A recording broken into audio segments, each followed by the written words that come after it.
زمیں پر آیا ہے ثانی اثنین اذ ہما فی الغار اذ یقول لصاحبہ لا تحزن ان اللہ معانا۔ تو دو میں کا دوسرا آپ صلی اللہ علیہ وسلم کے ساتھ غار میں تھا، دونوں غار میں تھے، جب آپ اپنے ساتھی سے فرما رہے تھے لا تحزن، میرا غم نہ کر، ان اللہ معانا، اللہ ہم دونوں کے ساتھ۔ یعنی پہلی تو یہ عجیب بات دیکھیں، جہاں سے حاجی چڑھتے ہیں وہ تو راستہ بنا ہوا ہے، جدھر سے حضور تشریف لے گئے ابو بکر صدیق رضی اللہ عنہ کے کاندھے پہ سوار، نرے پتھر، بڑے پتھر، کوئی راستہ نہیں، رات کی تاریکی تھی، لیکن جہاں اللہ کی رہنمائی ہو سارے کام ہوتے ہیں۔ یہ لمحات وہ تھے کہ وجود اقدس سے رسول اللہ صلی اللہ علیہ وسلم کا تعلق دوش ابو بکر سے تھا، اور زمین بھی ابو بکر کے پاؤں چوم رہی تھی، حضور کے قدم مبارک زمین پر بھی نہیں۔ یہ عجیب سعادت ہے کہ وہ ہستی جو کائنات کے لیے، سارے جہانوں کے لیے رحمت ہے، وہ ہستی جو آپ اللہ کا آخری پیغام لانے والی ہے، وہ جو ختم الانبیاء، امام الانبیاء، امام الرسل ہے، نبیوں رسولوں کی امام ہے، وہ ساری برکات ابو بکر صدیق کے کندھے پر تھیں، اور کائنات کو بھی اگر برکات مل رہی تھی تو ابو بکر صدیق کے پاؤں مبارک سے مل رہی تھی۔ کیسے عجیب لمحات تھے۔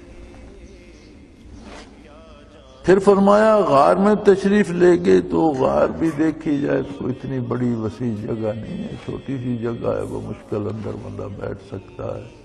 سیدنا ابو بکر صدیق فرماتے ہیں کہ میں بیٹھا تھا، حضور میری گود میں سر مبارک رکھ کر آرام فرما رہے تھے، لیٹے ہوئے تھے، اور مجھے گھٹنوں تک کو مشرکین کی ٹانگیں سامنے نظر آ رہی تھیں، پھر رہے تھے، آپ ان کی باتیں سنائی دے رہی تھی۔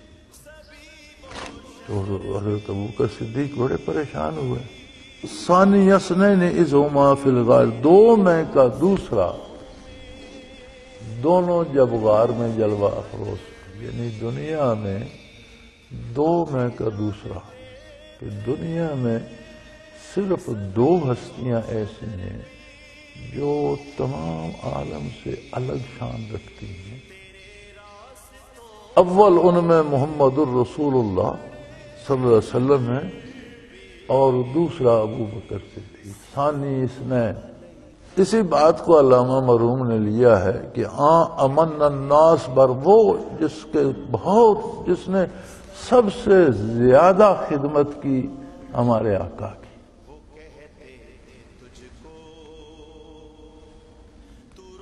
کلیم وادی سینائے ماں، دولت او کشت ملت راچوں ابر، ثانی اس نینو غارو بدرو قبر۔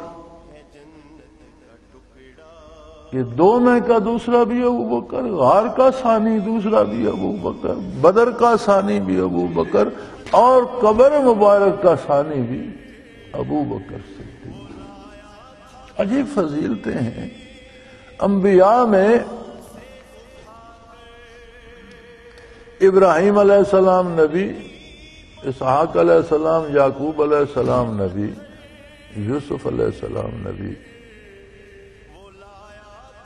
یوسف علیہ السلام نبی، یعقوب علیہ السلام نبی، اسحاق علیہ السلام نبی، ابراہیم علیہ السلام نبی، چار پشتیں مسلسل نبوت ہے۔ ابو بکر صدیق رضی اللہ عنہ خود صحابی، والد صحابی، بیٹے بیٹیاں صحابی، پوتے صحابی، چار پشت صحبت ہے محمد الرسول۔ کوئی ایک ولی کامل ہو تو مشائخ فرماتے ہیں کہ 7 پشتوں تک اس کی اولاد کے خون میں وہ تاثیر جاتی ہے، بگڑ بھی جائیں تو بے دین نہیں ہوتے، اللہ اللہ نہ بھی کریں تو کچھ اللہ کی عظمت کا احساس باقی رہتا ہے. جینز میں خون میں سفر کرتی ہے شے جس کی 4 پشتیں صحابی ہوں.